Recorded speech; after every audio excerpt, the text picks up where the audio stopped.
Man lazimal istighfar, siapa yang banyak beristighfar, Allah berikan 4. Ja'alallahu lahu min kulli dhiqin makhraja, segala kesempitannya dilapangkan Allah, sempit hatinya dilapangkan Allah, sempit dadanya dilapangkan Allah.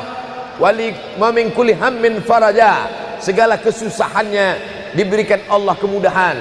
Susah rezekinya, susah hidupnya, susah pikirannya, susah urusannya, dimudahkan Allah. Wa razaqahu min haitsu la yahtasib, diberi Allah rezeki dari jalan yang tidak disangka-sangka, yang tidak diduga-duga, datang rezeki itu. Siapa yang menjanjikan? Nabi Muhammad SAW. Nabi bicara dari mana? Wa ma yantiqu 'anil hawa in huwa illa wahyun yuha. Dia bicara bukan mengikuti hawa nafsunya, melainkan dari wahyu yang dibawa oleh Jibril dari Allah Subhanahu wa taala. Memperbanyak istighfar. Yang keempat, wa ma kana Allahu mu'adzibahum wa hum yastaghfirun. Allah tidak akan menurunkan azab wa hum yastaghfirun selama mereka mau beristighfar. Oleh sebab itu, kenapa tsunami tidak datang? Kenapa gunung tidak meletus? Kenapa air yang dari laut tidak naik ke darat? Kenapa tidak terjadi gempa bumi? Masih ada di Sidrap yang beristighfar. Masih ada orang yang bangun malam, salat sunat taubat menjelang subuh. Wabil ashari hum yastaghfirun. Menjelang azan subuh, di waktu sahur dia memperbanyak istighfar. Sependek-pendeknya astaghfirullah, agak panjang astaghfirullahalazim, lebih panjang astaghfirullahalazim alladzi la ilaha illa huwal hayyul qayyum wa atubu ilaih. Yang lebih afdal sayyidul istighfar, Allahumma anta rabbi la ilaha illa anta khalaqtani wa ana 'abduka wa ana 'ala 'ahdika wa wa'dika mastata'tu a'udzu bika min syarri ma sana'tu abu'u laka bi ni'matika 'alayya wa abu'u bi dhanbi faghfirli fa innahu la yaghfiru dzunuba illa anta. Dibaca dia setelah subuh, dijaga Allah sampai zuhur. Dibaca setelah zuhur, dipelihara sampai asar. Dibaca selepas asar, dijaga sampai maghrib. Dibaca sehabis maghrib, dijaga sampai isya. Dibaca habis isya, dijaga sampai subuh. Allahumma anta rabbi la ilaha illa anta khalaqtani wa ana 'abduka, aku hambamu, wa ana 'ala ahdika, aku dalam perjanjian denganmu, wa wa'dika, aku dalam MOU denganmu, mastata'tu, sesuai kemampuanmu. Abu ulaka bi ni'matika alayya, aku datang menghadapmu dengan nikmatmu, nikmat mata, nikmat telinga, nikmat otak, nikmat hati, nikmat buah pinggang, nikmat kaki, nikmat tangan. Wa abu bi dzambi, tapi justru aku datang membawa dosa. Aku datang membawa nikmat, tapi justru aku datang membawa dosa. Dosa telinga, dosa mata, dosa lidah, dosa hati. Mestinya aku datang membawa nikmat, datang membawa pahala. Wa abu bi dzambi, tapi justru aku datang membawa dosa. Tapi aku yakin dan percaya, fa innahu la yaghfiru dzunuba illa anta, tak ada yang bisa mengampunkan segala dosa kecuali engkau. Di musim pandemi yang selama ini selesai sholat hanya 3 kali saja. Assalamualaikum warahmatullah, assalamualaikum warahmatullah, astaghfirullahaladzim, astaghfirullahaladzim, astaghfirullahaladzim. Diperbanyak istighfar. Wallahi, kata Nabi Muhammad SAW, Nabi bersumpah, wallahi demi Allah, inilah astaghfiru ila rabbi wa atubu ilaih. Aku beristighfar kepada Allah, aku bertaubat kepada Allah mi'ata marrah, 100 kali sehari semalam. Jadi kita pun bisa beristighfar 100 kali sehari semalam. Kalau kita hitung jari kita ini sendinya ada 20, 1, 2, 3, 4, 5, 6, 7, 8, 9, 10, 11, 12, 13, 14, 15, 16, 17, 18, 19, 20. 20 sendi. Habis sholat kita isi 20 istighfar. Habis subuh 20, habis zuhur 20, habis asar 20, habis maghrib 20, habis isya 20, ditambah doa 20, ditambah tahajud 20, ditambah witir 20, ditambah bangun tidur malam 20. Hanya sekali putaran tulang-tulang sendi. Kata Nabi, likulli sulama minkum sedekah, setiap tulang-tulang sendi ini mesti ada sedekahnya. Apa maksud sedekah tulang sendi? Sedekah orang kaya dengan uangnya, sedekah kita dengan sedekah tulang sendi. Astaghfirullahalazim, astaghfirullahalazim, astaghfirullahalazim, astaghfirullahalazim, astaghfirullahalazim. Allah menjanjikan balasan-balasan yang disampaikan oleh Nabi Muhammad sallallahu alaihi wasallam. Tapi di antara yang paling afdal di antara zikir ini semua adalah afdalu dzikri la ilaha illallah. Tidak ada zikir yang paling afdal daripada la ilaha illallah. Maka kita baca la ilaha illallah, la ilaha illallah, la ilaha illallah, ditutup dengan kalimatu haqqin 'alaiha nahya, dengan itu kita hidup, wa 'alaiha namutu, dengan itu kita mati, wa bi'anu ba'su, dengan itu kita akan dibangkitkan di padang mahsyar. Hidupnya dengan la ilaha illallah, matinya dengan la ilaha illallah. Kenapa disebut hidupnya dengan la ilaha illallah? Karena waktu awal hidupnya ayahnya mengazankan ke telinganya, asyhadu an la ilaha illallah. Itulah makna alaiha nahya, dengan itu kita hidup. Kenapa disebut alaiha namutu, dengan itu kita mati? Karena matinya ditalqinkan ke telinga sebelah kanan, la ilaha illallah. Matinya pun dengan la ilaha illallah. Wa bi'anu ba'su, nanti dia dibangkitkan di padang mahsyar juga dengan kalimat la ilaha illallah. Tapi jangan lupa, orang yang hanya berkata la ilaha illallah tidak diakui Islamnya. Orang yang hanya berkata la ilaha illallah tidak diterima amalnya sebelum dia sepasang dengan Muhammadur Rasulullah. Oleh sebab itu maka solawat, apalagi hari ini hari Jumat, Sayyidul Ayyam, kata Nabi, perbanyaklah solawat pada hari Jumat. Allahumma salli ala Sayyidina Muhammad wa ala ali Sayyidina Muhammad. Allahumma salli ala Sayyidina Muhammad wa ala ali Sayyidina Muhammad. Allahumma salli ala Sayyidina Muhammad wa ala ali Sayyidina Muhammad. Khusus pada hari Jumat. Hari yang lain kita berselawat, tapi pada hari Jumat maka kita perbanyak solawat, solawat, solawat, solawat. Inna salatakum ma'rudatun alayya. Solawat kamu dari rumah kamu, dari tempat kamu bersolawat. Solawat orang sidrap dibawa ke Masjid Nabawi. Salawat orang sidrap dibawa ke makam Nabi. Allahumma salli ala Sayyidina Muhammad dari Masjid Agung Sidrap dibawa ke Masjid Nabawi di kota Al-Madinah Al-Munawwarah. Lalu kemudian sahabat bertanya, kaifa salatuna ma'rudatun alaika wa qad arimta?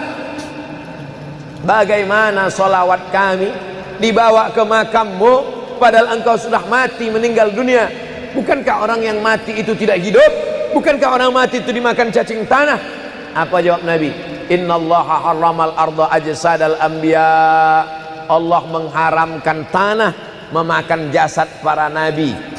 Jadi sahabat Nabi itu rasional, sahabat Nabi itu berpikir, sahabat Nabi itu bukan hanya diam, sahabat Nabi itu bukan hanya nerima saja, sahabat Nabi itu bertanya, bagaimana mungkin salawat kami bisa dibawa ke makammu padahal kau sudah mati dimakan cacing tanah? Nabi menjawab, innallaha harramal arda ajsadal anbiya. Allah mengharamkan tanah memakan jasad para nabi. Hari Jumat, pagi Jumat, petang Jumat, malam Jumat, memperbanyak salawat lebih daripada hari biasanya. Allahumma salli ala Sayyidina Muhammad wa ala ali Sayyidina Muhammad. Membaca surat Al-Kahfi. Man qara'a surat Al-Kahfi yaumal jumu'ati.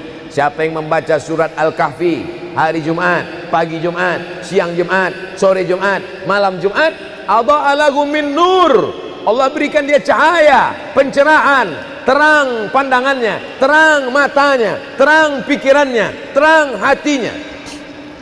Kalau sudah gelap, kita suntuk. Makanya anak kecil tidak boleh mati lampu.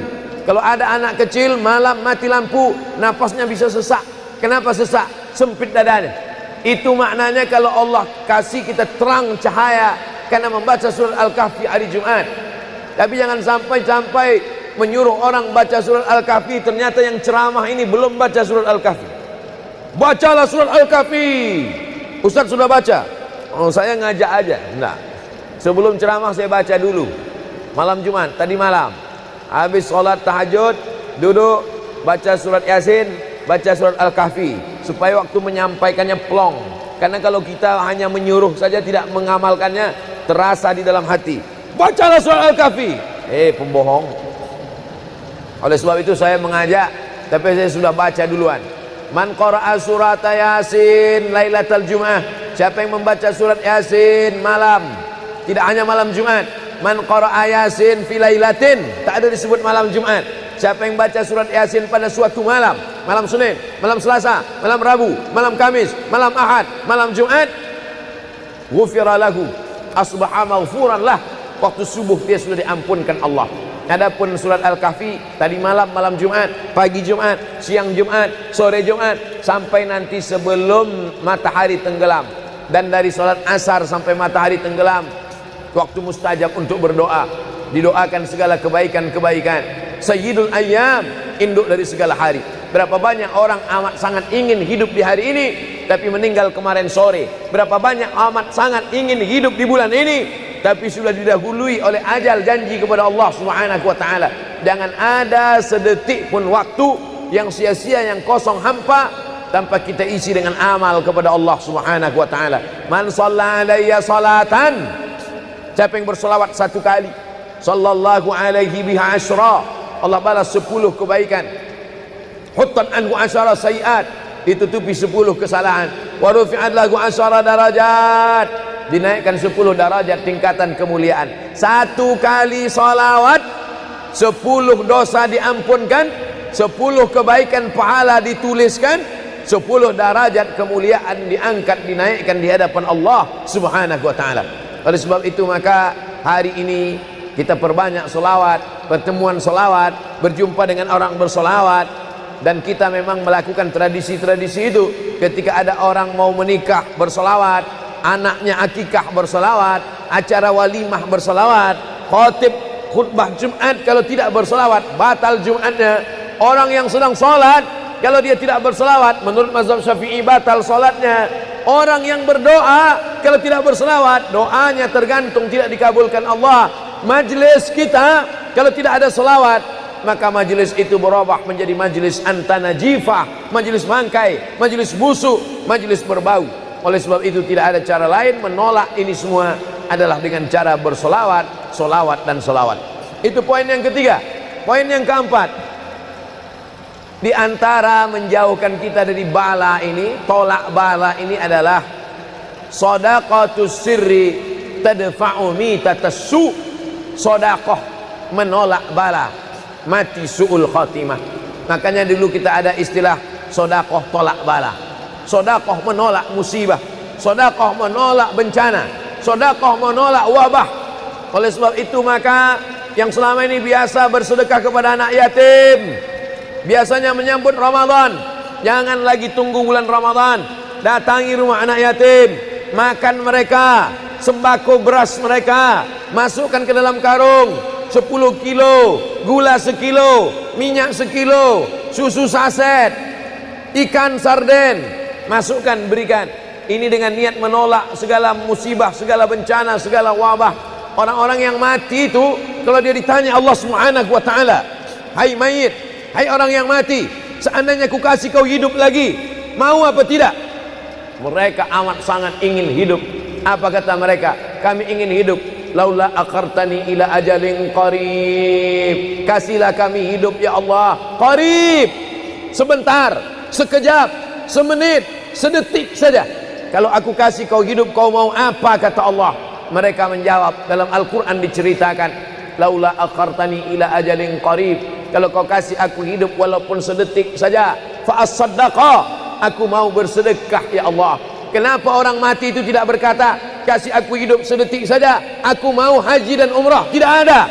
Kasih aku sedetik saja, aku mau pergi berjihad? Tidak. Kasih aku sedetik saja, aku mau sholat sepanjang malam? Tidak.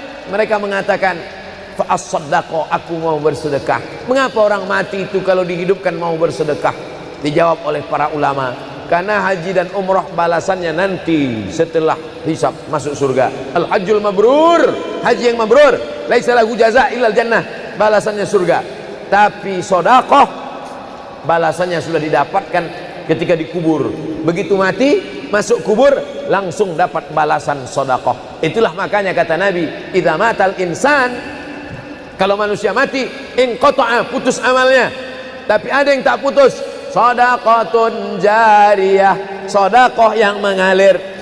Belum bangkit dari kubur, belum padang mahsyar, belum hisab, belum timbangan amal, belum meniti titian siratal mustaqim, balasannya sudah nampak. Itu kehebatan sedekah dibandingkan amal yang lain. Oleh sebab itu sedekah ini luar biasa. Shadaqatus sirri tadfa'u mitatassu, sedekah menolak mati su'ul khatimah, sedekah menolak bala. Man lazimal istighfar, siapa yang banyak beristighfar, Allah berikan 4. Ja'alallahu lahu min kulli dhiqin makhraja, segala kesempitannya dilapangkan Allah, sempit hatinya dilapangkan Allah, sempit dadanya dilapangkan Allah. Wali ma min kulli hammin faraja, segala kesusahannya diberikan Allah kemudahan. Susah rezekinya, susah hidupnya, susah pikirannya, susah urusannya, dimudahkan Allah. Wa razaqahu min haitsu la yahtasib, diberi Allah rezeki dari jalan yang tidak disangka-sangka, yang tidak diduga-duga, datang rezeki itu. Siapa yang menjanjikan? Nabi Muhammad SAW. Nabi bicara dari mana? Wa ma yantiqu 'anil hawa in huwa illa wahyun yuha. Dia bicara bukan mengikuti hawa nafsunya, melainkan dari wahyu yang dibawa oleh Jibril dari Allah Subhanahu wa taala. Memperbanyak istighfar. Yang keempat, wa ma kana Allahu mu'adzibahum wa hum yastaghfirun. Allah tidak akan menurunkan azab wa hum yastaghfirun selama mereka mau beristighfar. Oleh sebab itu, kenapa tsunami tidak datang? Kenapa gunung tidak meletus? Kenapa air yang dari laut tidak naik ke darat? Kenapa tidak terjadi gempa bumi? Masih ada di Sidrap yang beristighfar. Masih ada orang yang bangun malam, salat sunat taubat menjelang subuh. Wabil ashari hum yastaghfirun. Menjelang azan subuh, di waktu sahur dia memperbanyak istighfar. Sependek-pendeknya astaghfirullah, agak panjang astaghfirullahalazim, lebih panjang astaghfirullahalazim alladzi la ilaha illa huwal hayyul qayyum wa atubu ilaih. Yang lebih afdal sayyidul istighfar, Allahumma anta rabbi la ilaha illa anta khalaqtani wa ana 'abduka wa ana 'ala 'ahdika wa wa'dika mastata'tu a'udzu bika min syarri ma sana'tu abu'u laka bi ni'matika 'alayya wa abu'u bi dhanbi faghfirli fa innahu la yaghfiru dzunuba illa anta. Dibaca dia setelah subuh, dijaga Allah sampai zuhur. Dibaca setelah zuhur, dipelihara sampai asar. Dibaca selepas asar, dijaga sampai maghrib. Dibaca sehabis maghrib, dijaga sampai isya. Dibaca habis isya, dijaga sampai subuh. Allahumma anta rabbi la ilaha illa anta khalaqtani wa ana 'abduka, aku hambamu, wa ana 'ala ahdika, aku dalam perjanjian denganmu, wa wa'dika, aku dalam MOU denganmu, mastata'tu, sesuai kemampuanmu. Abu ulaka bi ni'matika alayya, aku datang menghadapmu dengan nikmatmu, nikmat mata, nikmat telinga, nikmat otak, nikmat hati, nikmat buah pinggang, nikmat kaki, nikmat tangan. Wa abu bi dzambi, tapi justru aku datang membawa dosa. Aku datang membawa nikmat, tapi justru aku datang membawa dosa. Dosa telinga, dosa mata, dosa lidah, dosa hati. Mestinya aku datang membawa nikmat, datang membawa pahala. Wa abu bi dzambi, tapi justru aku datang membawa dosa. Tapi aku yakin dan percaya, fa innahu la yaghfiru dzunuba illa anta, tak ada yang bisa mengampunkan segala dosa kecuali engkau. Di musim pandemi yang selama ini selesai sholat hanya 3 kali saja. Assalamualaikum warahmatullah, assalamualaikum warahmatullah, astaghfirullahaladzim, astaghfirullahaladzim, astaghfirullahaladzim. Diperbanyak istighfar. Wallahi, kata Nabi Muhammad SAW, Nabi bersumpah, wallahi demi Allah, inilah astaghfiru ila rabbi wa atubu ilaih. Aku beristighfar kepada Allah, aku bertaubat kepada Allah mi'ata marrah, 100 kali sehari semalam. Jadi kita pun bisa beristighfar 100 kali sehari semalam. Kalau kita hitung jari kita ini sendinya ada 20, 1, 2, 3, 4, 5, 6, 7, 8, 9, 10, 11, 12, 13, 14, 15, 16, 17, 18, 19, 20. 20 sendi. Habis sholat kita isi 20 istighfar. Habis subuh 20, habis zuhur 20, habis asar 20, habis maghrib 20, habis isya 20, ditambah doa 20, ditambah tahajud 20, ditambah witir 20, ditambah bangun tidur malam 20. Hanya sekali putaran tulang-tulang sendi. Kata Nabi, likulli sulama minkum sedekah, setiap tulang-tulang sendi ini mesti ada sedekahnya. Apa maksud sedekah tulang sendi? Sedekah orang kaya dengan uangnya, sedekah kita dengan sedekah tulang sendi. Astaghfirullahalazim, astaghfirullahalazim, astaghfirullahalazim, astaghfirullahalazim, astaghfirullahalazim. Allah menjanjikan balasan-balasan yang disampaikan oleh Nabi Muhammad sallallahu alaihi wasallam. Tapi di antara yang paling afdal di antara zikir ini semua adalah afdalu dzikri la ilaha illallah. Tidak ada zikir yang paling afdal daripada la ilaha illallah. Maka kita baca la ilaha illallah, la ilaha illallah, la ilaha illallah, ditutup dengan kalimat haqqin 'alaiha nahya, dengan itu kita hidup, wa 'alaiha namutu, dengan itu kita mati, wa bi'anu ba'su, dengan itu kita akan dibangkitkan di padang mahsyar. Hidupnya dengan la ilaha illallah, matinya dengan la ilaha illallah. Kenapa disebut hidupnya dengan la ilaha illallah? Karena waktu awal hidupnya ayahnya mengazankan ke telinganya, asyhadu an la ilaha illallah. Itulah makna alaiha nahya, dengan itu kita hidup. Kenapa disebut alaiha namutu, dengan itu kita mati? Karena matinya ditalqinkan ke telinga sebelah kanan, la ilaha illallah. Matinya pun dengan la ilaha illallah. Wa bi'anu ba'su, nanti dia dibangkitkan di padang mahsyar juga dengan kalimat la ilaha illallah.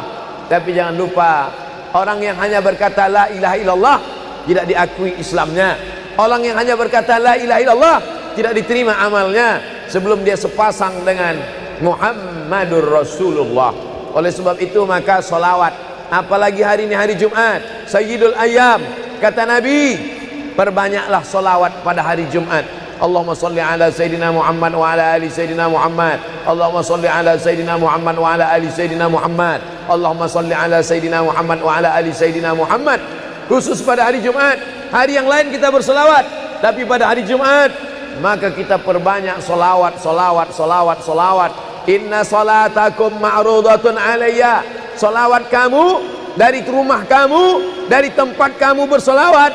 Solawat orang sidrap dibawa ke Masjid Nabawi. Salawat orang sidrap dibawa ke makam Nabi. Allahumma salli ala Sayyidina Muhammad dari Masjid Agung Sidrap dibawa ke Masjid Nabawi di kota Al-Madinah Al-Munawwarah. Lalu kemudian sahabat bertanya, kaifa salatuna ma'rudatun alaika wa qad arimta? Bagaimana salawat kami dibawa ke makammu padahal engkau sudah mati, meninggal dunia? Bukankah orang yang mati itu tidak hidup? Bukankah orang mati itu dimakan cacing tanah? Apa jawab Nabi? Innallaha harramal arda ajsadal anbiya. Allah mengharamkan tanah memakan jasad para nabi. Jadi sahabat Nabi itu rasional, sahabat Nabi itu berpikir, sahabat Nabi itu bukan hanya diam, sahabat Nabi itu bukan hanya nerima saja, sahabat Nabi itu bertanya, bagaimana mungkin salawat kami bisa dibawa ke makammu padahal kau sudah mati dimakan cacing tanah? Nabi menjawab, innallaha harramal arda ajsadal anbiya. Allah mengharamkan tanah memakan jasad para nabi. Hari Jumat, pagi Jumat, petang Jumat, malam Jumat, memperbanyak salawat lebih daripada hari biasanya. Allahumma salli ala Sayyidina Muhammad wa ala ali Sayyidina Muhammad. Membaca surat Al-Kahfi. Man qara'a surat Al-Kahfi yaumal jumu'ati. Siapa yang membaca surat Al-Kahfi hari Jumat, pagi Jumat, siang Jumat, sore Jumat, malam Jumat, adha'a lahu min nur. Allah berikan dia cahaya, pencerahan, terang pandangannya, terang matanya, terang pikirannya, terang hatinya. Kalau sudah gelap, kita suntuk. Makanya anak kecil tidak boleh mati lampu. Kalau ada anak kecil malam mati lampu, napasnya bisa sesak. Kenapa sesak? Sempit dadanya. Itu maknanya kalau Allah kasih kita terang cahaya karena membaca surat Al-Kahfi hari Jumat. Tapi jangan sampai menyuruh orang baca surat Al-Kahfi, ternyata yang ceramah ini belum baca surat Al-Kahfi. Bacalah surat Al-Kahfi. Ustaz sudah baca. Oh, saya ngajak aja. Enggak. Sebelum ceramah saya baca dulu. Malam Jumat, tadi malam. Habis sholat tahajud, duduk, baca surat Yasin, baca surat Al-Kahfi. Supaya waktu menyampaikannya plong. Karena kalau kita hanya menyuruh saja tidak mengamalkannya, terasa di dalam hati. Bacalah surat Al-Kahfi. Pembohong. Oleh sebab itu saya mengajak, tapi saya sudah baca duluan. Man qara'a surat Yasin lailatal Jum'ah. Siapa yang membaca surat Yasin malam, tidak hanya malam Jumat. Man qara'a Yasin fi lailatin, tak ada disebut malam Jumat. Siapa yang baca surat Yasin pada suatu malam, malam Senin, malam Selasa, malam Rabu, malam Kamis, malam Ahad, malam Jumat, ghufira lahu, asbaha maghfuran lah. Waktu subuh dia sudah diampunkan Allah. Adapun surat Al-Kahfi tadi malam, malam Jumat, pagi Jumat, siang Jumat, sore Jumat, sampai nanti sebelum matahari tenggelam. Dan dari salat asar sampai matahari tenggelam, waktu mustajab untuk berdoa, didoakan segala kebaikan-kebaikan.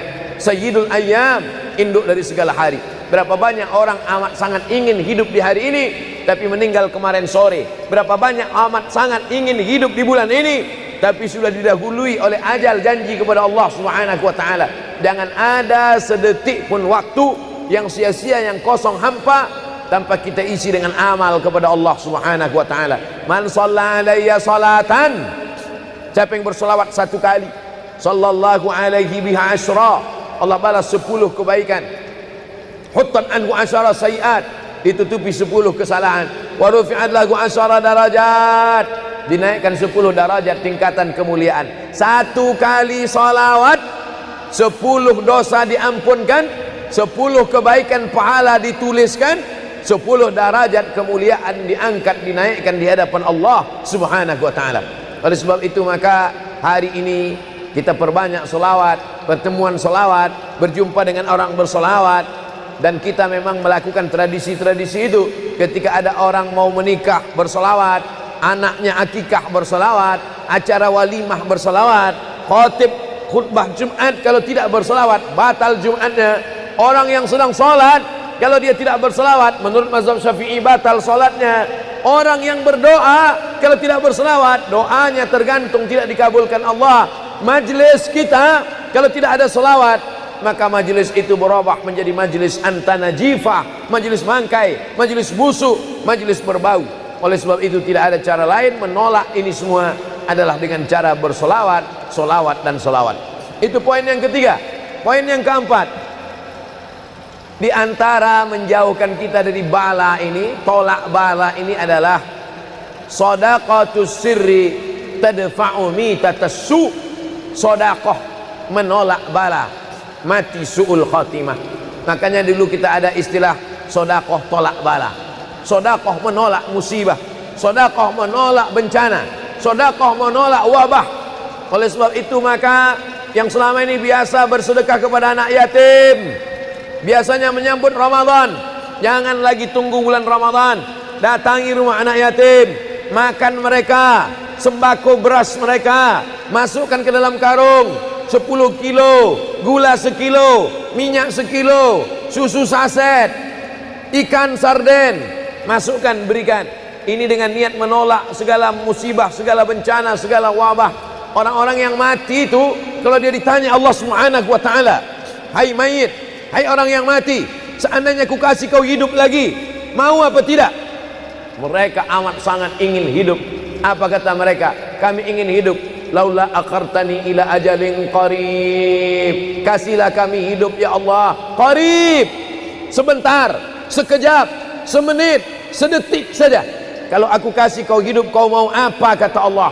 Mereka menjawab, dalam Al-Quran diceritakan, laula akhartani ila ajalin qarib, kalau kau kasih aku hidup walaupun sedetik saja, fa as-saddaqa, aku mau bersedekah ya Allah. Kenapa orang mati itu tidak berkata, kasih aku hidup sedetik saja, aku mau haji dan umrah? Tidak ada. Kasih aku sedetik saja, aku mau pergi berjihad? Tidak. Kasih aku sedetik saja, aku mau sholat sepanjang malam? Tidak. Mereka mengatakan, fa as-saddaqa, aku mau bersedekah. Mengapa orang mati itu kalau dihidupkan mau bersedekah? Dijawab oleh para ulama, karena haji dan umrah balasannya nanti setelah hisab masuk surga. Al-hajjul mabrur, haji yang mabrur, laisa lahu jaza illal jannah, balasannya surga. Tapi sedekah balasannya sudah didapatkan ketika dikubur.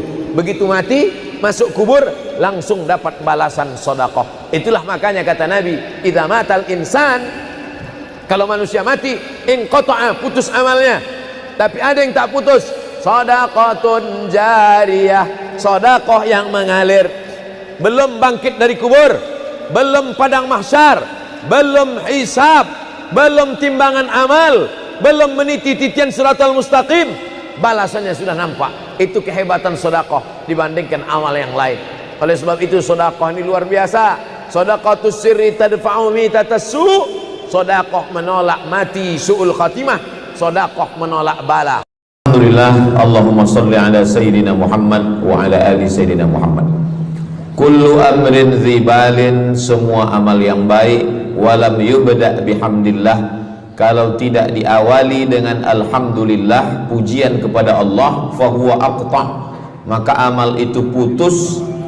Makna putus, putus sampai di dunia saja, tak boleh dibawa sebagai bekal menghadap Allah. Maka kita ingin amal kita malam ini tidak putus, maka kita awali dengan alhamdulillahi rabbil alamin. Setiap majlis kalau tidak disebut namanya, maka majlis itu antanajifah, majlis yang busuk, majlis bau, majlis bangkai, maka kita sebut namanya Allahumma salli ala Sayyidina Muhammad wa ala ali Sayyidina Muhammad. Laisa minna, bukan golongan kami, kata Nabi SAW. Man lam yarham saghirana, sesiapa yang tidak sayang kepada budak anak kecil, walam ya'rif syarafa kabirina, tidak hormat kepada orang tua, maka dia tidak diperakui sebagai umat Nabi Muhammad SAW. Semua anak-anak muda-muda, belia-belia yang saya sayangi, para alim ulama, tuan-tuan guru, datuk-datuk, datin-datin, semua yang berhadir ini insyaallah dimuliakan Allah Subhanahu wa taala. Amin ya rabbal alamin. Tajuk kita malam ini 8 keutamaan orang yang bersedekah menurut Al-Qur'an dan sunnah Nabi Muhammad sallallahu alaihi wasallam. Keutamaan yang pertama, kalau orang mati itu ditanya, apakah kamu mau hidup lagi? Maka orang mati itu menjawab, tapi belum ada orang yang mati hidup lagi. Macam mana kita boleh tahu dia menjawab? Sebab diceritakan Allah dalam Al-Quran. Apa kata mereka? A'udzubillahi minasyaitonirrajim. Laula akhartani ila ajalin qarib.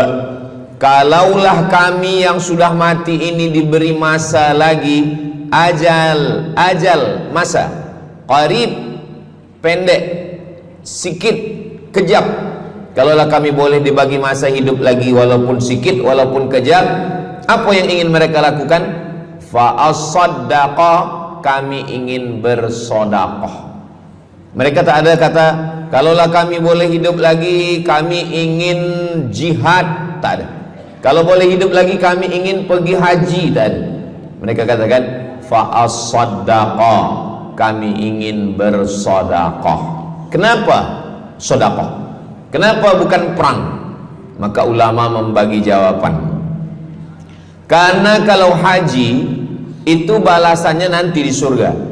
Wal hajjul mabrur laisa lahu jazaa'un illal jannah. Haji mabrur balasannya surga nanti selepas hari kiamat. Tapi kalau sedekah balasan pahalanya diperolehi ketika di alam kubur. Itulah kenapa orang-orang yang mati itu ingin kalau hidup lagi fa as-sadaqah, mereka ingin bersedekah. Sedekah, hampir semua kata-kata dalam bahasa Arab itu asalnya 3 huruf. Sadaqah. Sadaqah artinya benar. Sadaqallahul azim, maha benar Allah. Sadaqah artinya benar. Kalau memang benar betul iman kita, mana buktinya? Buktinya adalah dengan bersedekah. Itulah kenapa sedekah itu disebut dengan sedekah, tanda iman itu benar. Karena untuk menggerakkan lidah bercakap sangat mudah. Apa kata pepatah orang Melayu? Lidah tak bertulang, mudah saja menggerakkan. Asyhadu an la ilaha illallah wa asyhadu anna Muhammadar Rasulullah. Kalau memang benar betul cakap, mana buktinya? Buktinya adalah sedekah. Lelaki mengatakan saya cinta kepada kamu, senang saja nak mengatakan cinta, tapi apa bukti, proof, mana memang betul cinta? Maka dia mesti bagikan sedekah. Kalau yang tadi itu sedekah, kalau ini namanya sadaq. Sadaq artinya mahar. Mahar pernikahan lelaki dengan perempuan, aku nikahkan engkau dengan anak saya dengan memberikan cincin emas dan gelang rantai tunai. Itulah dia sadaq, tanda bukti cinta dia kepada seorang perempuan. Sadaqah, benar. As-sidqu, sidik, benar. As-siddiq, orang yang benar. Maka disebut dia dengan Abu Bakar Siddiq, kerana dia benar memberikan emas sebesar batu waktu dibawa pergi hijrah bersama Nabi Muhammad SAW.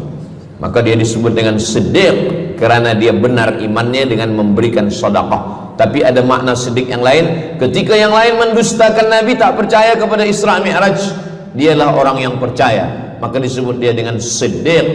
Siddiq dari kata sadaq, benar, karena iman dia yang benar. Mana bukti, proof bahwa iman dia benar? Dia bersedekah, membagikan emasnya sebesar batu. Nama dia Abu Bakar Siddiq. Nama ayah dia Abu Quhafah. Ayah dia tak Islam. Apa kata ayah dia? Habislah emas Abu Bakar itu dibawa Muhammad sallallahu alaihi wasallam. Anak Abu Bakar itu namanya Asma.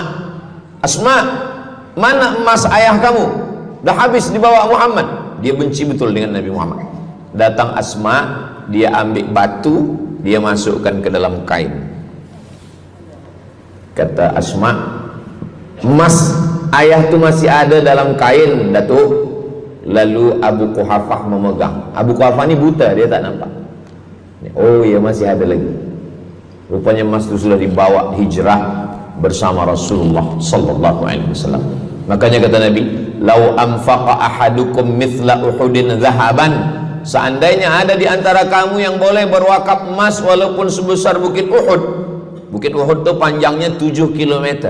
Seandainya ada di antara kamu yang boleh berwakaf emas sebesar Bukit Uhud, itu tak sampai setengah tapak tangan Sayyidina Abu Bakar Siddiq. Kenapa? Sebab kalau sekarang ada orang bersedekah banyak, memanglah sekarang sudah aman.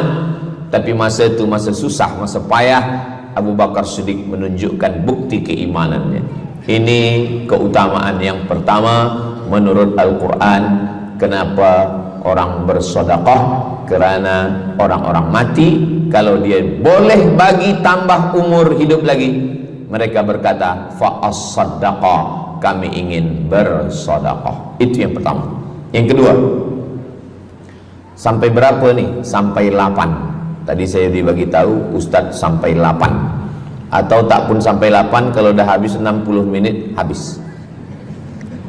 Yang kedua, idzas sama'um fatarat, langit terbelah, wa idzal kawakibun tasarat, planet bertembung, berjatuhan, wa idzal biharu fujirat, lautan diletupkan, tsunami namanya, wa idzal quburu bu'thirat, semua yang dikubur dibangkitkan. Selepas itu kita pun bangkit dari kubur. Innama amruhu idza arada syai'an ayyakula lahu kun fayakun. Bila kita bangkit, tak ada atap, tak ada dinding, tak ada pokok kayu, semua gunung-gunung macam bulu kambing dihembus angin. Wa takunul jibalu kal ihnil manfush, macam bulu kambing dihembus angin. Di mana kita bernaung, di mana kita berlindung? Kata Nabi sallallahu alaihi wasallam. Ini yang kedua. Kullu mri'in tahta zilli sadaqatihi, orang akan bernaung di bawah sedekah. Bukan bernaung di bawah haji, bukan bernaung di bawah sembahyang, bukan bernaung di bawah puasa, tapi tempat bernaung atap adalah sedekah. Tapi jangan sebab kita kaji sedekah malam ni, esok subuh tak sembahyang. Awak tak sembahyang, kita bernaung di bawah sedekah. Betul, memang bernaung di bawah sedekah, tapi tiangnya sembahyang. As-salatu imaduddin, sembahyang, salat itu adalah tiang daripada agama. Maka tempat kita berlindung, tempat kita bernaung nanti adalah sedekah.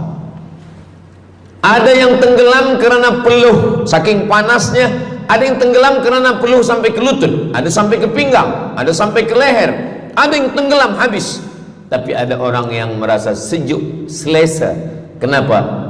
Kullu mri'in tahta zilli sadaqatihi, orang akan bernaung di bawah sedekah. Orang-orang yang membina masjid, macam mana mahalnya masjid, jutaan ringgit, maka ketika dia mati menghadap Allah Subhanahu wa taala, semua kepanasan, semua terik matahari sejengkal dari ubun-ubun kepala, tapi ada orang yang tahta zilli sadaqatihi, dia akan bernaung di bawah sedekah. Mudah-mudahan panjang umur, Allah bagi kita rezeki supaya kita boleh bernaung di bawah sedekah kita nanti insyaallah. Kita masa siang 12 jam, malam 12 jam, tapi di akhirat nanti khamsin alfasanah, 50.000 tahun, belum tentu lagi diputuskan di pengadilan Allah Subhanahu wa taala. Datang orang menghadap Nabi Adam, wahai Adam, kami sudah kepanasan, kami tak tahan di padang mahsyar ini. Kata Nabi Adam, saya malu menghadap Allah. Dulu kata Allah, la taqraba hadhihi syajarah, jangan dekati pokok kuldi, fatakuna minaz zalimin, nanti engkau jadi orang zalim. Fa azallahuma syaitan, tapi digoda syaitan. Lalu kemudian Nabi Adam bertaubat. Doa yang paling tua doa Nabi Adam, Rabbana zalamna anfusana wa illam taghfir lana wa tarhamna lanakunanna minal khasirin. Datang mereka menghadap kepada Nabi Nuh. Cepatlah Nabi Nuh menghadap kepada Allah supaya diputuskan mahkamah ini. Kata Nabi Nuh, saya malu menghadap Allah. Anak saya Kan'an, masa saya panggil, ya bunayya, wahai anak saya Kan'an, irkam ma'ana, ayo mari naik ke atas perahu sampan ayah. Apa kata Kan'an? Sa'awi ila jabali ya'simuni minal ma, saya naik sampan, saya naik ke atas bukit, saya akan selamat. Rupa-rupanya hujan 40 hari 40 malam, tenggelam. Kita belum lagi 40 hari 40 malam, baru 2 hari buaya dah naik ke jalan. Macam mana 40 hari 40 malam? Maka saat itu, saat anaknya Kan'an akan tenggelam, apa kata Nabi Nuh? Ya Rabbi, ya Allah, inna bni min ahli, itu anakku ya Allah. Allah marah. Apa kata Allah? Innahu laisa min ahlik, dia bukan anakmu, innahu amalun ghairu salih, karena amal dia tak baik. Nabi Nuh malu menghadap Allah. Datang mereka kepada Nabi Musa alaihissalam. Kata Nabi Musa, saya pun malu menghadap Allah kerana perbuatan Bani Israel, umat saya jahat. Mereka datang menghadap Nabi Isa. Kata Nabi Isa, saya malu menghadap Allah kerana mereka menyembah saya selepas saya meninggalkan mereka. Pada akhirnya mereka datang menghadap Sayyidina wa Maulana wa Syafi'ina Muhammad sallallahu alaihi wasallam. Hanya Nabi Muhammad lah yang berani menghadap Allah. Sebab apa? Sebab dia umatnya.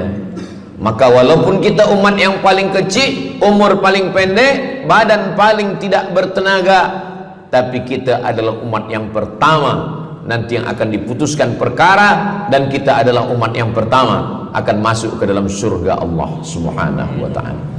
Maka banyak mereka yang ingin menjadi umat Nabi Muhammad. Bahkan Nabi Musa pun ingin menjadi umat Nabi Muhammad sallallahu alaihi wasallam.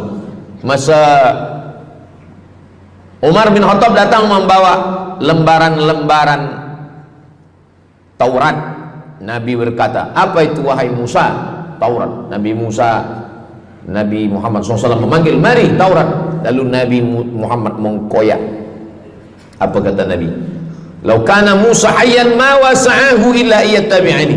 Kalaulah Musa masih hidup, dia pasti akan ikut saya. Dan itu betul pada peristiwa Isra dan Mi'raj. Nabi jadi imam, Nabi Musa jadi makmum, Nabi Isa jadi makmum, Nabi Ibrahim jadi makmum, semua nabi-nabi jadi makmum. Imamnya adalah Sayyidina wa Maulana Muhammad sallallahu alaihi wasallam. Jadi keutamaan yang kedua, kita bernaung di bawah sedekah. Yang ketiga, sadaqatus sirri tutfi'u ghadabar rabbi kama yatfa'ul ma'an nar. Sedekah memadamkan api neraka seperti air yang memadamkan api. Kita kalau nampak api, mudah-mudahan kita selamat daripada terbakar, amin. Lalu kemudian datang api, kita padamkan dengan air. Lalu kemudian macam mana memadamkan api neraka? Air sebanyak apa yang boleh memadamkan? Maka kata Nabi SAW, keutamaan yang ketiga adalah sadaqatus sirri tutfi'u ghadabar rabbi, sedekah memadamkan api neraka. Jadi kalau kita dulu banyak silap, banyak salah, banyak dosa. Kullu bani Adam, semua manusia ini khata'un, semua pernah salah, pernah mabuk, pernah berzina, pernah minum khamar, pernah berjudi. Kalaupun dia tidak buat dosa yang zahir, pernah hasad, pernah dengki, busuk hati.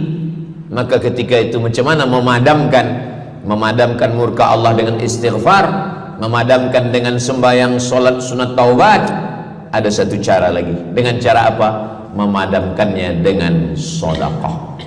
Tudfi'u ghadabar rabbi, memadamkan murka marah Allah subhanahu wa ta'ala, padam dengan sedekah. Tapi tentu saja sedekah yang ikhlas kerana Allah subhanahu wa ta'ala. Datang seorang yang sudah banyak dosa menghadap Nabi, menghadap pendeta Yahudi. Wahai pendeta Yahudi, saya ini banyak salah, banyak dosa. Saya sudah membunuh 99 orang. Apakah mungkin Tuhan mengampunkan dosa saya? Kata pendeta Yahudi, Tuhan tidak mengampuni dosa kamu kerana kamu sudah membunuh. Dia cabut pisau dia. Kalau begitu, kamulah yang ke-100. Dia dah bunuh 99. Itu maka saya takut juga kalau datang orang, Ustaz Somad, apakah Allah mengampuni dosa saya? Apa dosa kamu? Membunuh orang. Ayo Allah ampunkan dosa. Faqtulu anfusakum, bunuhlah diri kamu. Surat Al-Baqarah. Bunuhlah diri kamu. Fataba alaikum, Allah menerima taubat kamu dengan membunuh diri. Sebab Bani Israel minta ampun kepada Allah bukan dengan istighfar, minta ampun kepada Allah bukan dengan sembahyang taubat. Bani Israel kalau dia minta ampun kepada Allah dulu zaman Nabi Musa, dia ambil pedang, dia ambil parang panjang, dia cari orang yang sama-sama berdosa. Saya ada dosa, saya cari tuan-tuan yang ada dosa. Tuan ada dosa? Ada. Kita nak bertaubat? Ya, ayo kita. Nanti kita sama-sama cincang. Nanti tuan cincang saya cincang tuan. Kita sama-sama mati, baru Allah ampunkan dosa. Faqtulu anfusakum, bunuhlah diri kamu. Fataba alaikum, Allah menerima taubat kamu. Tapi syariat Nabi Muhammad sallallahu alaihi wasallam, ma min muslimin yuznibu dzamban, kalau ada yang silap khilaf salah, summa yatatahhar, mandi taubat. Apalagi kita di Bandar Seri Begawan, bila tadi pesawat terbang nak landing turun, nampak cantik laut keliling. Jadi siapa nak mandi taubat, pergi ke laut. Kalau sampai ke tengah laut, bukan cuma dosa hilang, orangnya hilang sekali. Aku mandi taubat, saya mandi taubat. Selepas mandi taubat, tak boleh mandi taubat, wudu. Tak boleh wudu, tayamum. Selepas itu sembahyang sunat taubat. Usolli sunnatat taubat raka'ataini lillahi ta'ala. Dosanya perlu sebut, jangan sebut. Ada seorang lelaki, maaf, nafsu dia tinggi. Lalu di jalan dia nampak perempuan. Selepas itu maaf, dia cium. Selepas itu dia datang ke Nabi, dia mengadu, ya Rasulullah, tadi saya melakukan begini-begini. Tegak Umar bin Khattab, Allah sudah tutupi, kenapa kamu bukakan di hadapan orang ramai? Allah mengampuni manusia kecuali al-mujahirun. Al-mujahirun menampakkan dosanya dan bangga dengan dosanya. Ini orang akhir zaman ini sekarang banyak mujahirun. Dia mabuk, dia live streaming.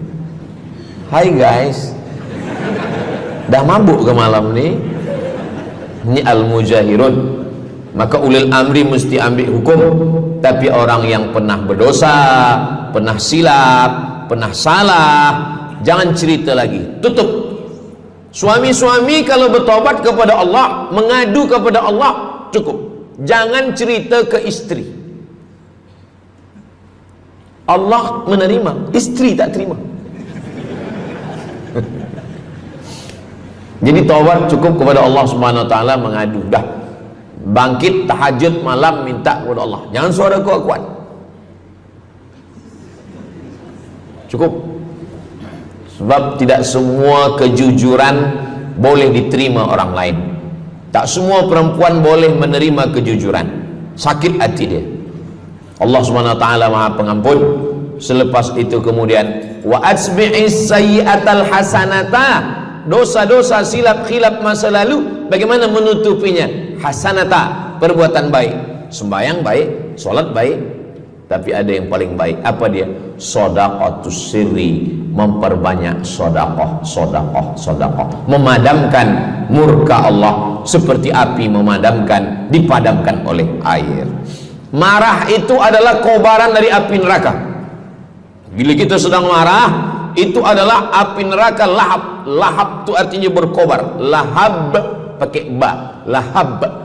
Sebab saya pernah juga lalu di satu jalan, ada rumah makan, restoran Abu Lahab, pakai P, lahab, mungkin lahab, makan lahab.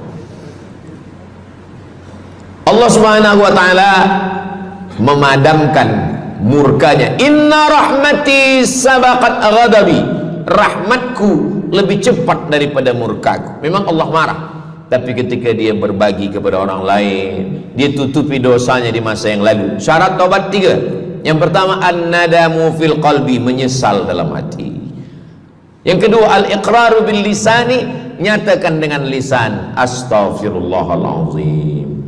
Yang ketiga, al-itmaru alla ya'uda ilaihi abadan, tekad saya tidak akan buat lagi sampai mati. Namanya taubat nasuha. Nasuha 3 huruf. Nasoha artinya menyaring madu.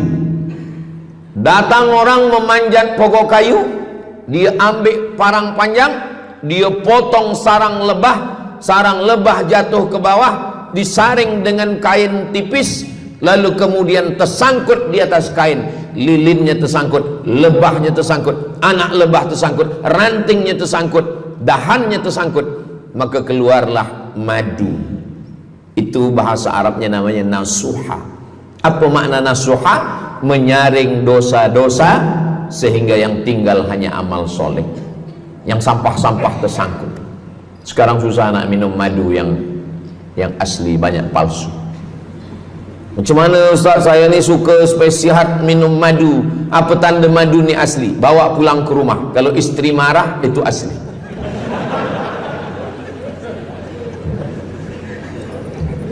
Yang keempat, ini jangan diingat, lupakan. Yang keempat, apa itu keutamaan sedekah? Kata Nabi sallallahu alaihi wasallam, as-sadaqatu, sedekah itu tadfa'u mitatas su', menolak mati su'ul khatimah.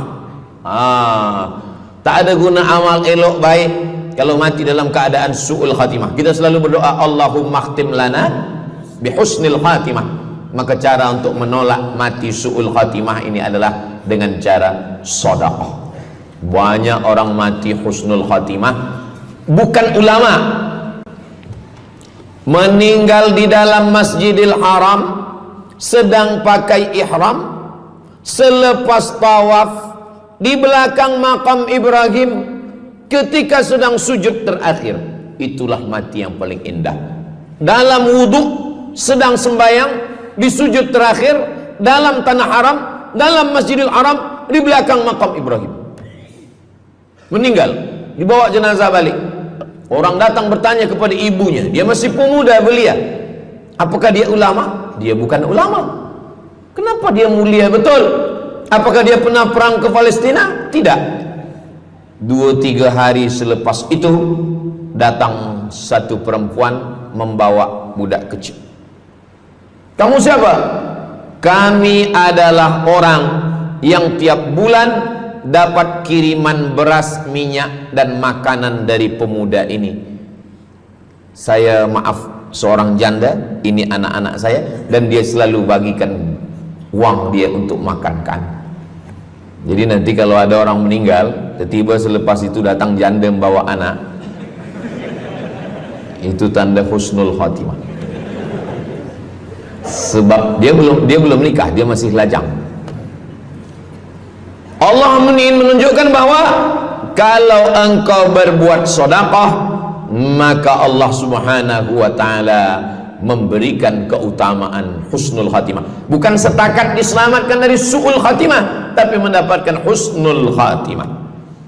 Ada seorang dari Maghribi, dari Maroko, Mesir, Libya, Tunisia, Algeria, Maghribi. Orang Maghribi ini bermimpi. Dalam mimpinya dia berjumpa dengan Nabi Muhammad SAW.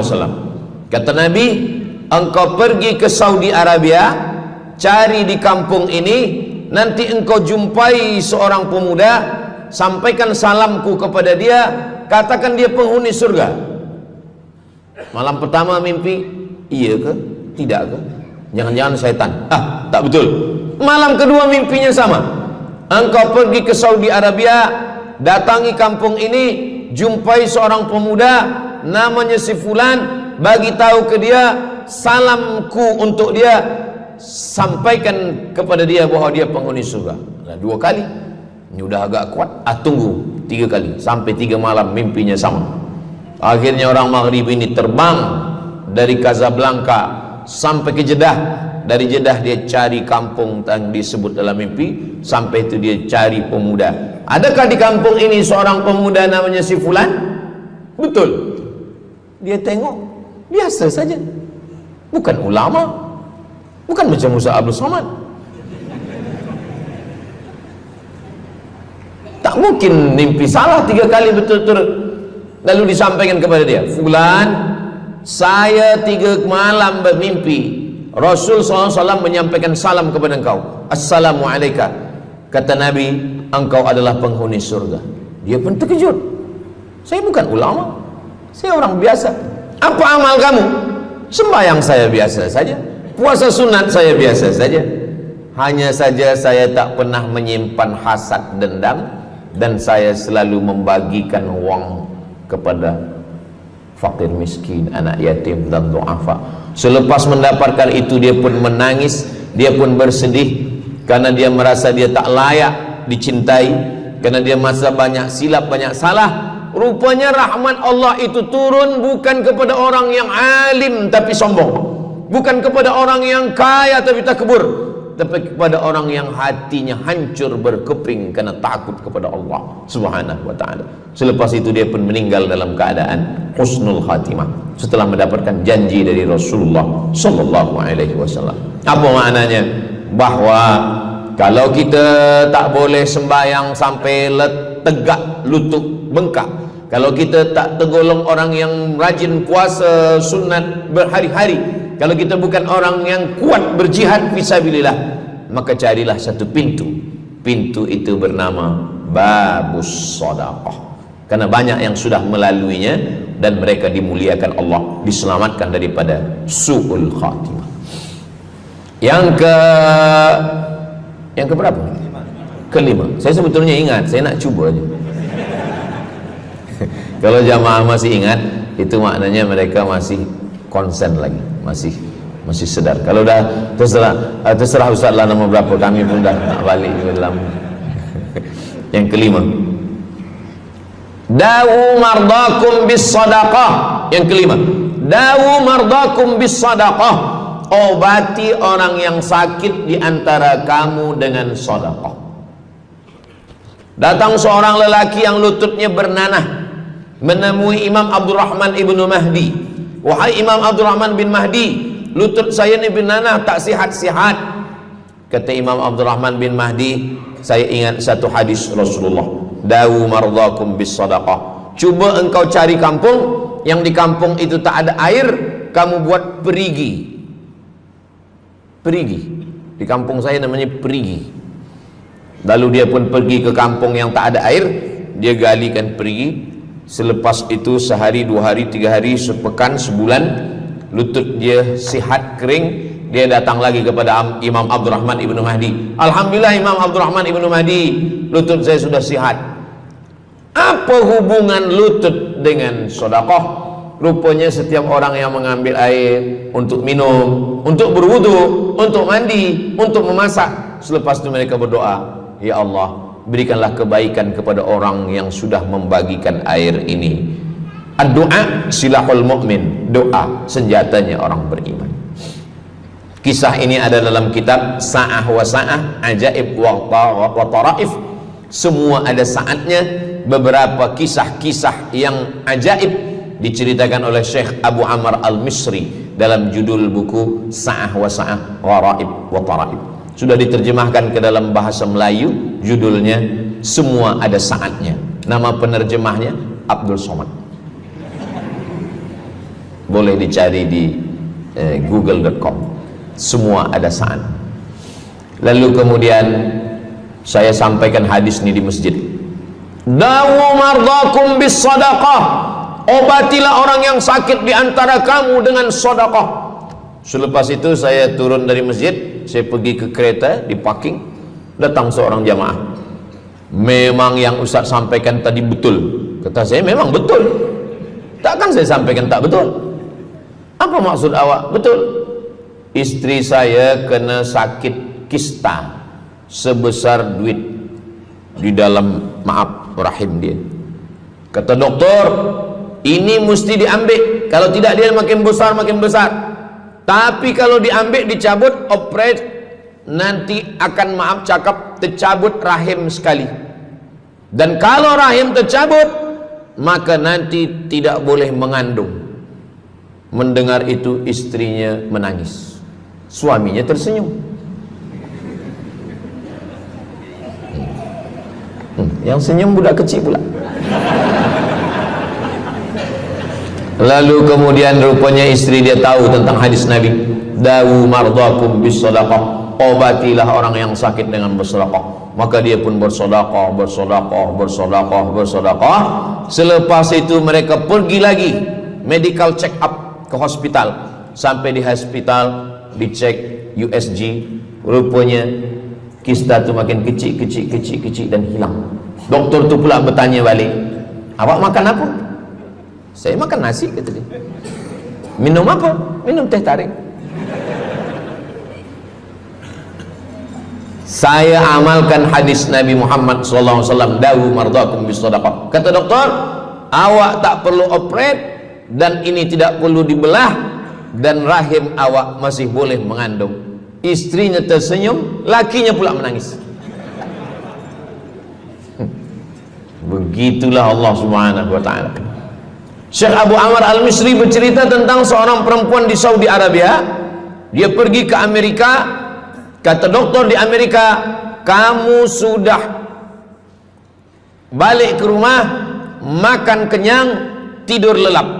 Nanti kalau puan-tuan pergi hospital, lalu dokter bercakap, balik ke rumah, makan kenyang, tidur lelap. Itu maknanya malaikat maut dah dekat, tak ada obat. Maka dia pun balik ke Saudi Arabia. Dia ambil harta dia, dia sedekah, dia sedekah, dia sedekah, dia sisa, dia bagikan baki sikit untuk ahli waris. Selepas itu last kali dia pergi lagi ke Amerika, last medical check up. Apa kata doktor di Amerika? Kami sudah cek, kamu sihat wal afiat. Banyak sekali orang-orang yang diberikan Allah Subhanahu wa taala keutamaan dengan sedekah, mukjizat, bahwa Nabi SAW sudah meninggal dunia, tapi mukjizatnya masih ada sampai akhir zaman ini. Di antaranya adalah dawu mardakum bis sadaqah, obatilah orang yang sakit di antara kamu dengan bersedekah. Yang ketujuh, yatsba'ul mayyita salasun, yang mengiringi mayat orang mati ke liang lahat ada tiga. Yang pertama, mal. Bahasa Arabnya mal, orang kita menyebut mall, harta. Yang mengiringi manusia ke liang lahat, yang pertama maluhu, harta. Yang kedua ahluhu, istri, anak, menantu, kawan, jiran, sahabat. Yarji'usnani, yang dua ni balik ke rumah, anak balik, istri balik, kereta balik, semua balik. Wa yabqa wahidun, yang kekal hanya satu. Apa dia? Yang kekal hanya satu, itulah dia sedekatuhu. Sedekah lah yang kekal. Itulah kenapa orang-orang meninggal dunia. Kita di atas dunia ini, kata Nabi, baina sittin wa sab'in. Kita hidup di atas dunia ini antara sittin, 60, sab'in, 70. 60, 70, 60, 70. Kalau umur 30, ada berjumpa jamaah umur 30 yang dia soal, dah berbini ke? Bini belum. Oh. Awak dah menikah? Belum. Apa belum nikah lagi? Kejap lagi Ramadan. Takkan jaga subuh? Macam mana nak sembahyang? Macam mana nak sahur? 30. Bila 40, soalan sudah berubah. Saya ni diabetes, saya ni kolesterol, saya ni. Bila masuk 50, dah mula tanya, saya ni rabun, tak nampak lagi. Bini pun kadang tak nampak. Bini orang nampak. Bila 60, mendengar tazkirah Ustaz Somad, kunci satu, jangan tersinggung. Ada beberapa jamaah tersinggung, balik meninggal. Bukan kerana tersinggung, memang ajal dah sampai. Jadi Ustaz umur berapa? Saya lahir 18 hari bulan Mei 1977. Umur rasa 27. Umur ini bukan masalah angka, tapi masalah rasa. Semua yang hadir uban. Semua yang hadir banyak uban. Semua yang hadir malam ini muda. Mana muda lagi Ustaz? Kami dah tua. Ini bukan orang tua. Ini orang tua yang terjebak di tubuh pemuda. Ini semua pemuda-pemuda. Siapapun yang sembahyang ke masjid, siapapun yang berjamaah, maka dia muda. Siapapun yang tidur di rumah tak sembahyang, dia sudah tua. Lautan kan kuseberangi, gunung kan kudaki, masjid kulalui. Ini orang tua semua. Jadi tua dan muda itu bukan masalah usia, bukan masalah umur, tapi masalah perasaan kita. Saya kalau ditanya orang, umur Ustaz berapa? Qamariyah apa Syamsiah? Muharram Safar apa Januari Februari? Jadi masalah umur ini insyaallah kita semua dibagi Allah kesihatan. Amin ya rabbal alamin. Yang sakit-sakit diangkat Allah penyakitnya. Amin. Jadi kata Nabi SAW, semuanya tinggal, wa yabqa wahidun, yang tinggal hanya satu, wa amaluhu, di antara amal adalah sedekah. Itu yang ketujuh. Nabi meninggal umur 63 tahun. Abu Bakar Siddiq 63 tahun. Imam Syafi'i lahir 150, meninggal 204. Imam Syafi'i lahir di Gaza, Palestina. Semoga Allah menolong saudara kita di Palestina. Imam Syafi'i lahir di Palestina, di Gaza 150 Hijrah. Meninggal di Fustat, Kahirah, Mesir 204. Imam Syafi'i umurnya hanya 54 tahun. 50 muda. Tapi Imam Syafi'i berada di alam barzah 204, sekarang sudah 1447, 1447 tahun. Apa maknanya? Berarti Imam Syafi'i di alam kubur sudah 1200 tahun. Soalan, lebih lama di atas tanah atau di dalam tanah? Lebih lama di alam barzah. Di alam rahim 9 bulan 10 hari. Di alam dunia 63 tahun. Kalau sampai di alam kubur menunggu hari kiamat. Imam Syafi'i sudah 1200 tahun. Tapi setiap detik, setiap menit, setiap jam, dari maghribi sampai ke Nusantara, semua orang menyebut nama Syafi'i, Syafi'i, Syafi'i, Syafi'i. Setiap kampung ada nama orang Syafi'i. Setiap kawasan ada nama orang Syafi'i. Begitulah mulianya Imam Syafi'i. Kita, seandainya kita mati, berapa lama lagi kita di alam barzakh?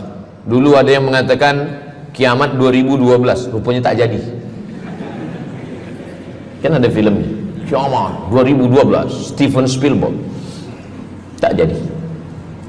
Yas'alunaka 'anis sa'ati ayyana mursaha. Mereka bertanya kepadamu tentang hari kiamat. Qul, katakan, la ya'lamuha illa hu.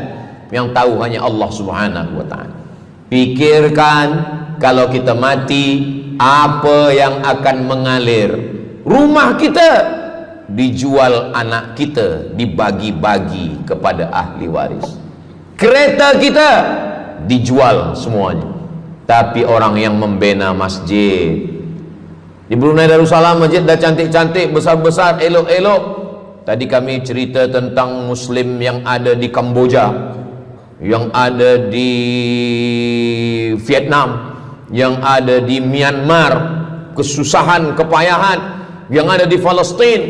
Itu kalau kita tolong, mengalir sampai hari kiamat. Kita fikirkan apa yang akan mengalir selepas kita mati menghadap Allah Subhanahu wa ta'ala. Di antara yang pasti mengalir, anak belum tentu.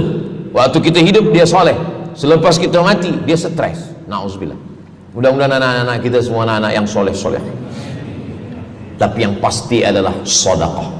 Maka kita siapkan sedekah menolong agama Allah Subhanahu wa ta'ala. Yang ke-8, kata Nabi SAW, idza matal insan, hadisnya ada dalam Sahih Muslim. Idza matal insan, ada orang yang membaca hadis ini idza mata ibnu Adam. Idza mata ibnu Adam itu tarjamah, bukan bunyi teks. Bunyi teksnya idza matal insan, kalau manusia mati, inqata'a, putus. Tapi banyak yang salah faham tentang hadis nih. Kamu malam ni tak ada buat kenduri orang mati, tak ada baca doa, tak ada baca yasin, tak ada baca tahlil. Idza matal ibnu Adam, kalau manusia sudah mati, putus. Jangan kirim-kirim doa lagi.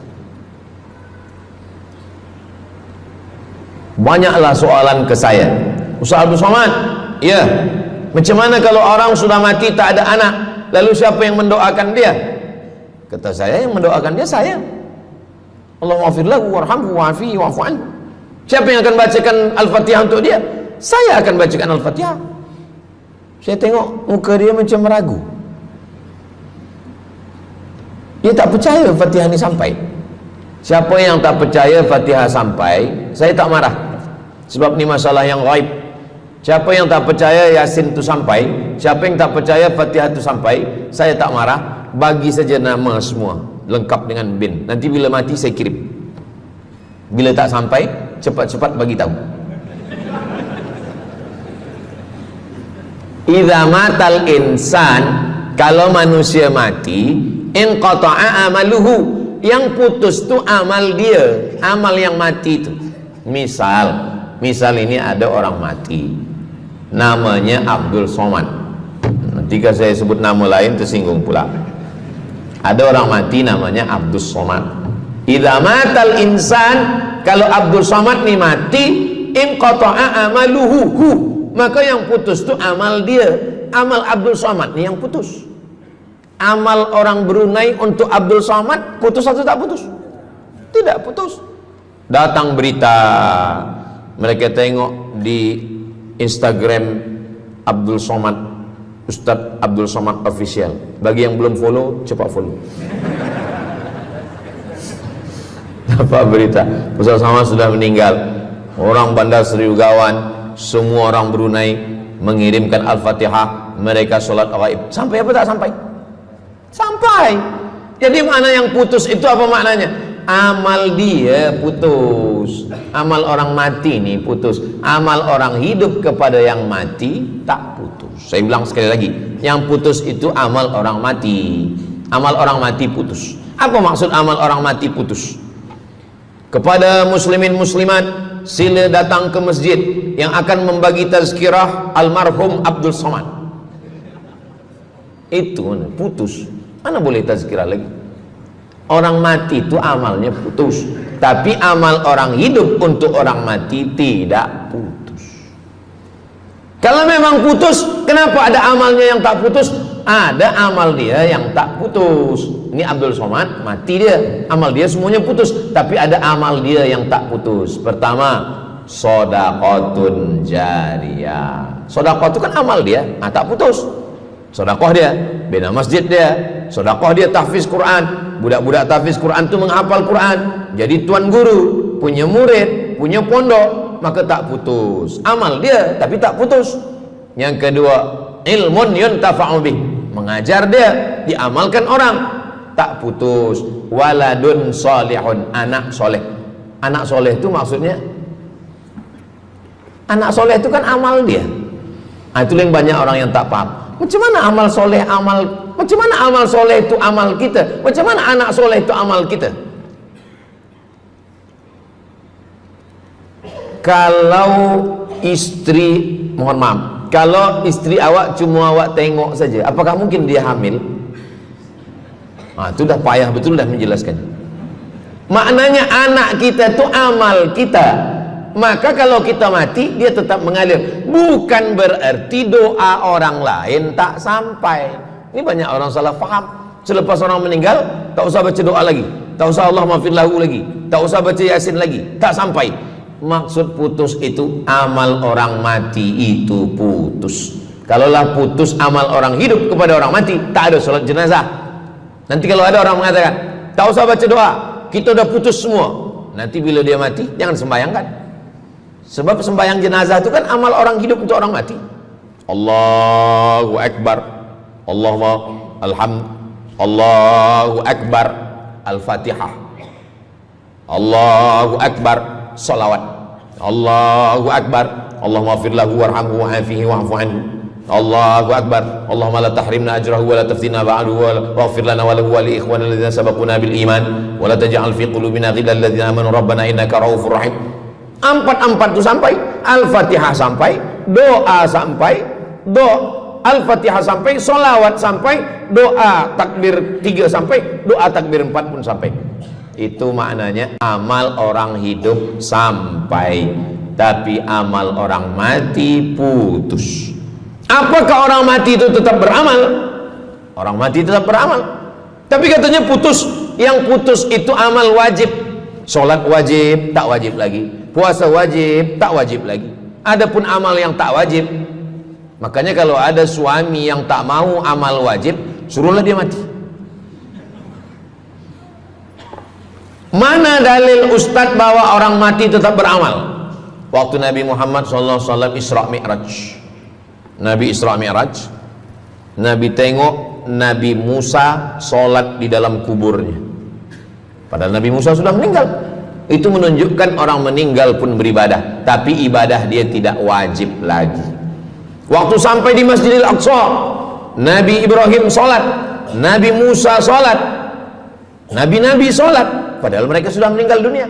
Itu menunjukkan bahwa orang mati beribadah, tapi ibadahnya tidak wajib.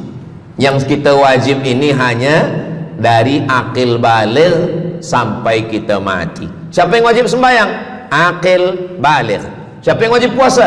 Akil baligh. Siapa yang wajib haji? Akil baligh mampu. Ada orang akil, ada orang baligh tapi tak akil. Umur 15 tahun, 20 tahun, 30 tahun, baligh umurnya sampai tapi tak akil, tak ada akal. Rufi'al qalam, kertas, pena dia terangkat, tak mencatat. Ada 3 orang yang penanya tak mencatat. Yang pertama, anis sobi hatta yahtalim, budak kecil sampai dia mimpi akil balik. Yang kedua, anin naim hatta yastayqiz, orang tidur sampai dia terjaga. Yang pertama, budak kecil sampai akil balik. Maka kalau nak nakal waktu kecil itulah. Menyesal saya Ustaz, waktu kecil dulu baik-baik. Yang kedua, anin naim hatta yastayqiz, orang tidur sampai dia jaga tidur. Makanya kalau nak buat dosa waktu tidur. Ada seorang suami tidur, selepas itu dia terjaga, dia katakan ke istri dia, Adinda, buah hati belayan jiwa, siang dan malam terbayang-bayang, makan tak kenyang, tidur tak lelap. Abang bermimpi malam tadi. Mimpi apa? Mimpi berbini lagi. Kata istri dia, engkau tidur lagi, mimpi lagi, ceraikan dia. Macam mana nak tidur lagi? Begitulah. Tapi perempuan ini tak ada di Brunei, di kampung saya. Sini baik-baik. Orang tidur, dia tidak boleh dihukum, sebab mimpi kita tak boleh buat-buat. Anil naim hatta yastayqis, orang tidur sampai dia jaga tidur. Anil majnun hatta yafiq, orang gila sampai sehat. Orang gila tak diambil hukum, tak wajib sembahyang, tak wajib puasa. Itu maka kadang isteri kalau ada lelaki tak sembahyang, abang ni gila ke? Kata, aku tergila-gila dengan kamu sayang. Jadi siapa yang wajib? Macam mana dengan orang yang pikun, hilang ingatan? Hilang ingatan bila dari mula zuhur azan sampai waktu asar habis, ingatan dia hilang, maka dia tak wajib sembahyang. Tapi bila dia ingat sekejap, dia wajib lagi. Itu pula masalahnya Ustaz. Laki saya ni hilang ingatan waktu sembahyang je. Lepas tu ingat balik berakal. Kata orang kalau sudah tua kita mengalami namanya demensia. Manusia demensia, amnesia. Amnesia tak ingat apa-apa, semua lupa. Itu maka kita bila nak pergi kemana-mana guna helmet, sebab bila kepala ni terantuk lupa. Ada kawan saya, dia hafaz Quran 30 juzuk, ceramah tazkirah kemana-mana, bawa kereta jatuh. Kata dia banyak ayat-ayat yang hilang, maka aku kalau sembahyang ayat pendek-pendek. Kata saya, bang, di kampung saya dulu kalau ada radio yang dah tua yang rosak, itu biasa kita pukul mau elok balik.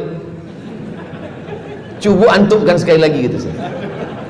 Kata dia, aku takut kalau aku antukkan Fatihah ni pula hilang.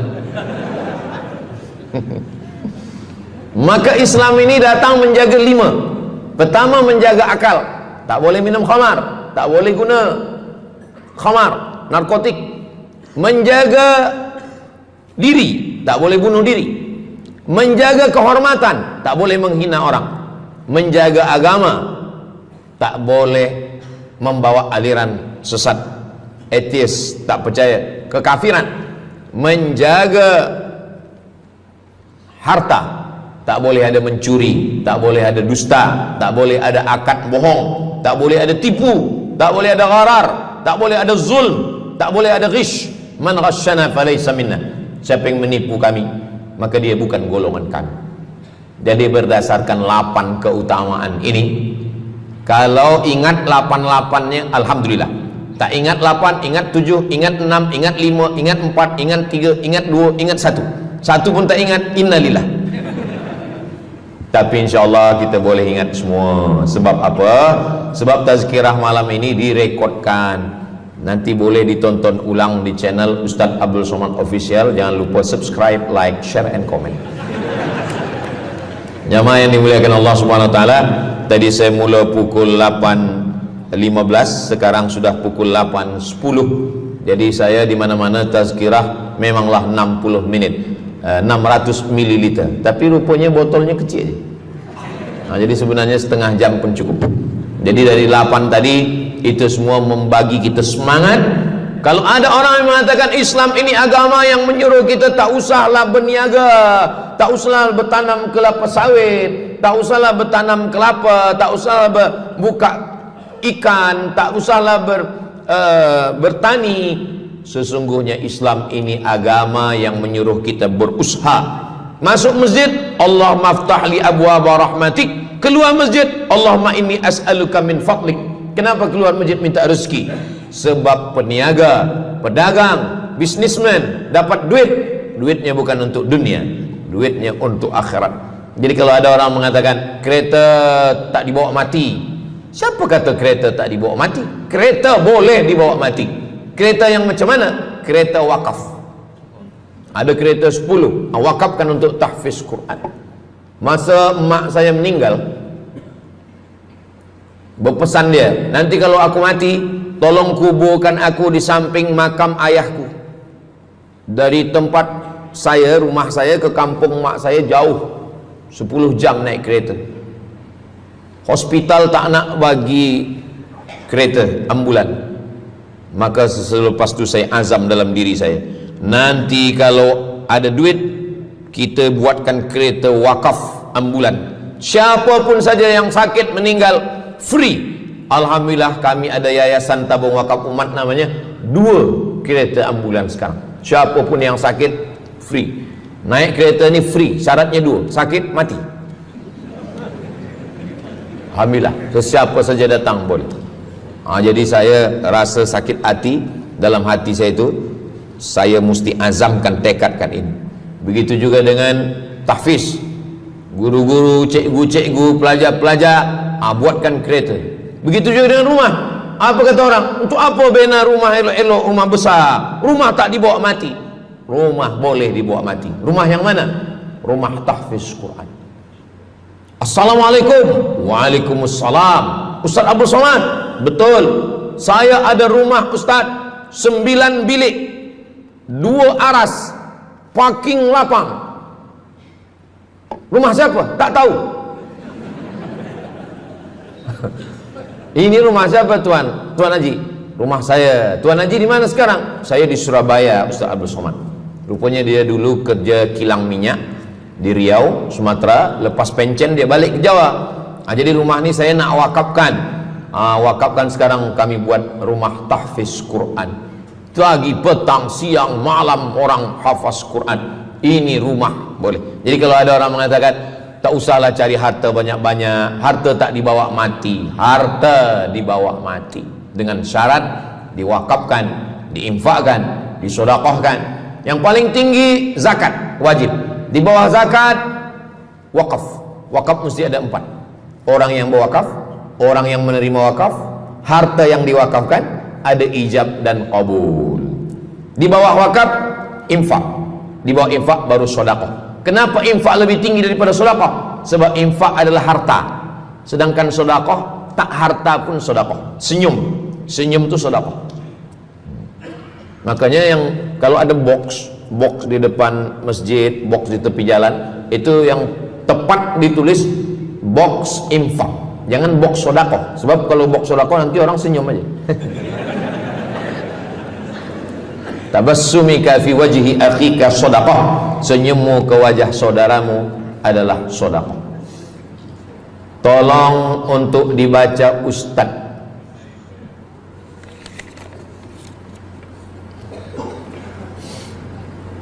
Seorang hamba yang ketika jahiliyah pernah mengambil hak orang dengan mengambil persen daripada uang infak. Setelah dia menyadari akan salahnya, dia bertaubat dan ingin mengembalikan hak tersebut. Masalahnya dia tidak mengetahui berapa dan ke siapa dibalikkan. Kalau kita termakan terpakai duit yang kita tak tahu entah punya siapa, cuba ingat-ingat. Memang kalau masalah ini kadang kita lupa memang. Coba ingat tahun berapa. Sebab duit RM1 tahun 80 dengan 2025 tak sama nilainya, sebab ada inflasi ekonomi. Jadi coba ingat, tengok dengan harga emas. Tahun 80 berapa 1 gram emas? Tahun 2025 berapa? Maka dihitungnya ke emas, bukan ke dolar, tapi kepada emas. Nah, selepas kita dapat harga emas, lalu kita balikkan. Misalkan tahun 80 RM100 itu 1, 2, 3 gram. Maka yang sekarang kita tidak balikkan RM100, tapi kita balikkan sekarang 2025 dengan 3 gram emas. Berapa harga 3 gram emas? Lepas itu kita balikkan. Kalau kita tak tahu orangnya di mana, anak cucunya, ahli warisnya tak tahu, maka kita serahkan kepada masalih ammah. Masalih ammah artinya kepentingan umum. Pendidikan tahfiz Quran, sekolah, tempat anak yatim, tempat duafa fakir miskin, ke masjid boleh. Tapi kalau kita bawa duit haram, duit tak jelas, kita serahkan saja. Datang, tuan guru bagi dah. Jangan sebut pula, tuan guru ni ada beberapa duit haram saya nak bagi ni. Serahkan saja. Begitu juga dengan orang yang menyimpan uang di bank yang bukan Islamic bank. Syukran, jazakumullah khair. Lalu kemudian dia duduk di negeri yang tak Islam, lalu kemudian dia letakkan di bank yang tak Islamik. Maka duit ini ada ada fawaid, ada bunganya. Riba haram. Kalau dia simpan di rumah dia takut hilang. Duit ini tak boleh dia makan, tak boleh dia belikan ke pakaian, tak boleh dia bagikan ke orang lain, maka dia serahkan kepada masalih ammah. Begitu kata Syekh Yusuf Al-Qardawi dalam kitab judulnya Fatawa Mu'asirah, fatwa-fatwa kontemporer, fatwa modern. Jadi masalih ammah, kepentingan umum, bukan untuk diri sendiri. Orang terhalang doanya sebab 3. Mat'amu haram, makanannya haram. Masyrabuhu haram, minumannya haram. Malbasuhu haram, pakaiannya haram. Wadhiya bil haram, dibagi makan haram. Jadi kalau kita selamatkan, insyaallah Allah pun menyelamatkan kita semua. Mudah-mudahan Allah bagi kita, anak cucu kita rezeki supaya kita boleh mengamalkan pintu sedekah ini. Salah satu pintu surga ada namanya babus sedekah. Orang yang masuk surga melalui pintu karena banyak bersedekah. Apakah orang mati itu tetap beramal? Orang mati tetap beramal. Tapi katanya putus. Yang putus itu amal wajib. Sholat wajib, tak wajib lagi. Puasa wajib, tak wajib lagi. Adapun amal yang tak wajib, makanya kalau ada suami yang tak mau amal wajib, suruhlah dia mati. Mana dalil Ustadz bahwa orang mati tetap beramal? Waktu Nabi Muhammad SAW Isra Mi'raj, Nabi Isra Mi'raj, Nabi tengok Nabi Musa sholat di dalam kuburnya. Padahal Nabi Musa sudah meninggal. Itu menunjukkan orang meninggal pun beribadah, tapi ibadah dia tidak wajib lagi.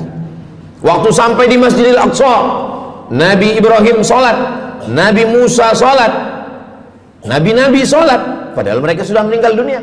Itu menunjukkan bahwa orang mati beribadah, tapi ibadahnya tidak wajib. Yang kita wajib ini hanya dari akil baligh sampai kita mati. Siapa yang wajib sembahyang? Akil baligh. Siapa yang wajib puasa? Akil baligh. Siapa yang wajib haji? Akil baligh mampu. Ada orang akil, ada orang baligh tapi tak akil. Umur 15 tahun, 20 tahun, 30 tahun, baligh, umurnya sampai tapi tak akil, tak ada akal. Rufi'al qalam, kertas, pena.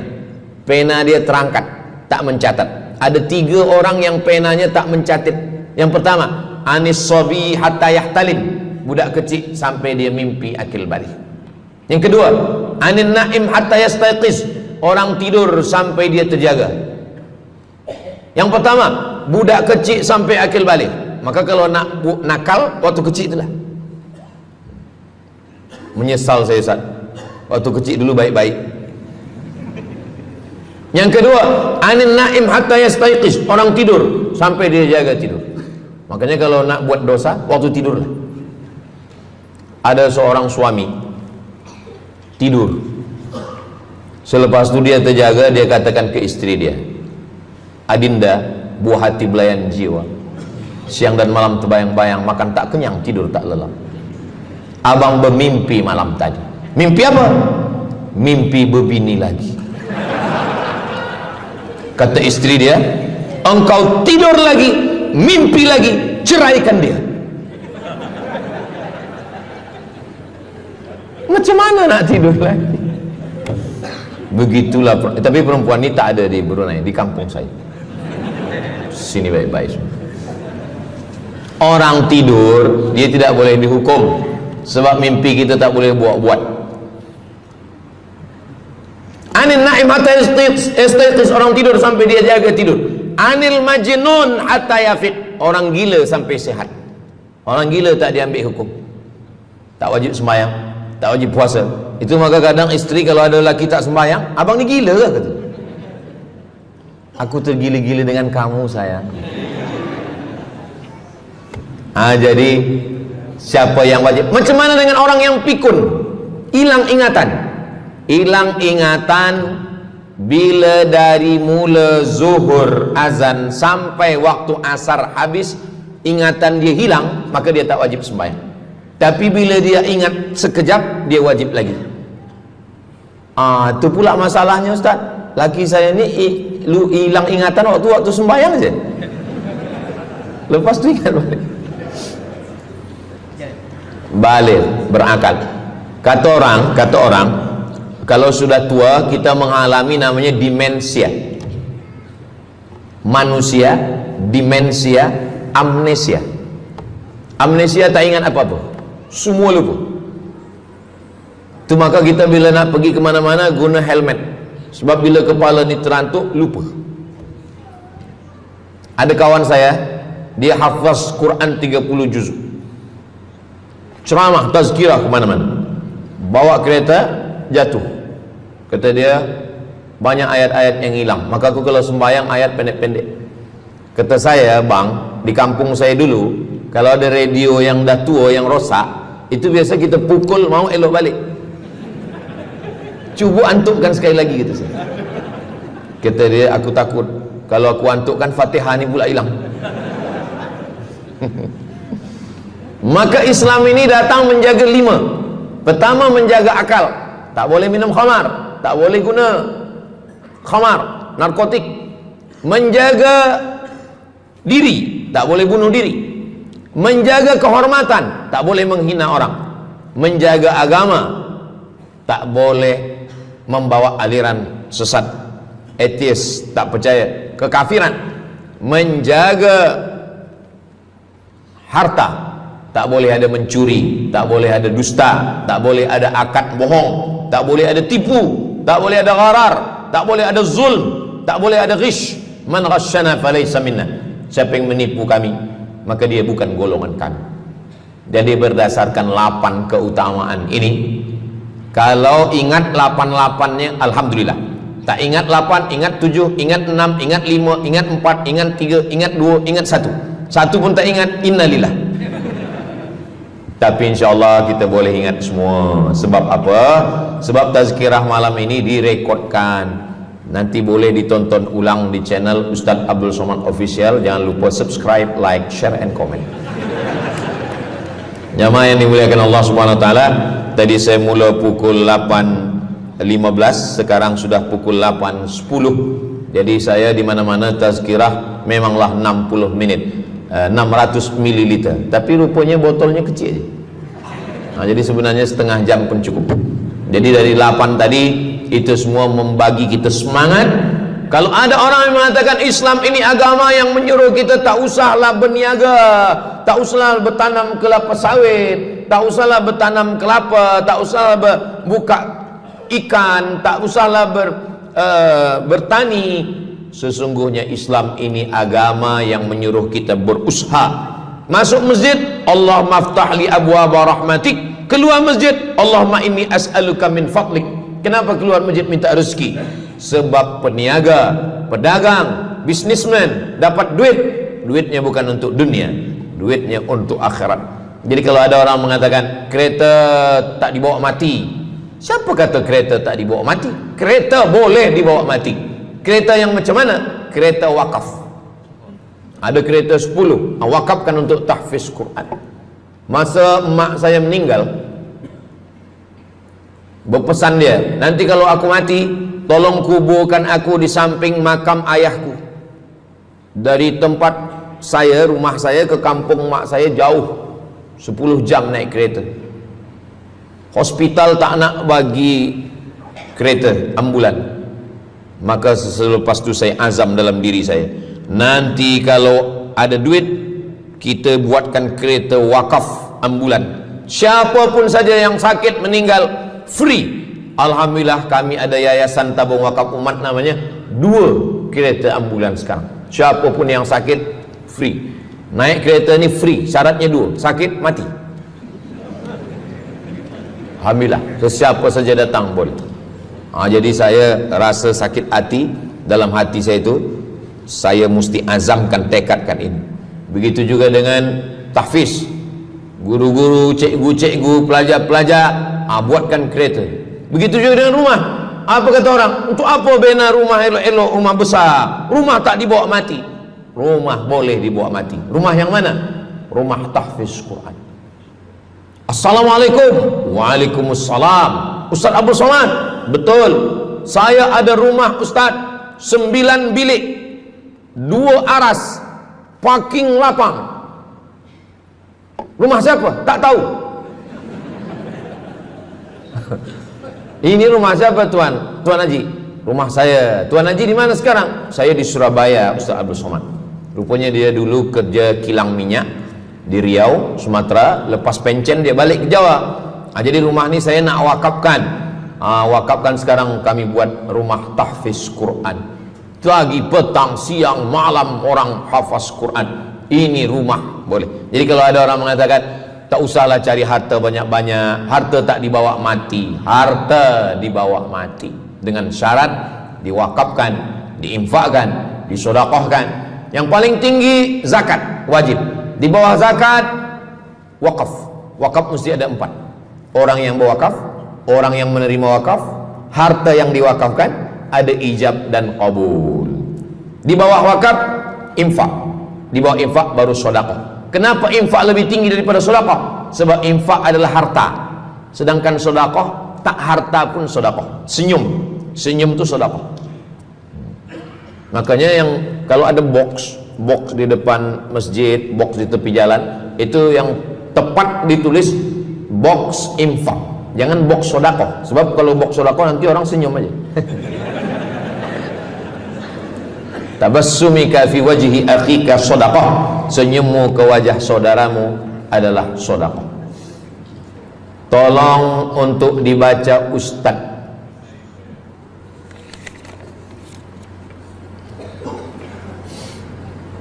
Seorang hamba yang ketika jahiliyah pernah mengambil hak orang dengan mengambil persen daripada uang infak. Setelah dia menyadari akan salahnya, dia bertaubat dan ingin mengembalikan hak tersebut. Masalahnya dia tidak mengetahui berapa dan ke siapa dibalikkan.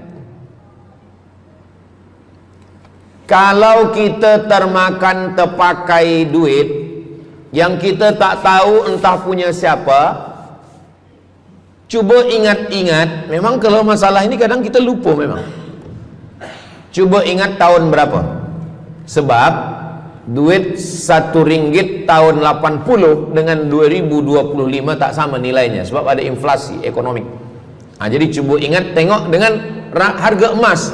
Tahun 80 berapa 1 gram emas, tahun 2025 berapa, maka dihitungnya ke emas, bukan ke dolar, tapi kepada emas.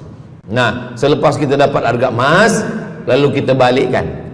Misalkan tahun 80 100 ringgit itu 3 gram. Maka yang sekarang kita tidak balikkan 100 ringgit, tapi kita balikkan sekarang 2025 dengan 3 gram emas. Berapa harga 3 gram emas? Lepas itu kita balikkan. Kalau kita tak tahu orangnya di mana, anak cucunya, ahli warisnya tak tahu, maka kita serahkan kepada masalih ammah. Masalih ammah artinya kepentingan umum.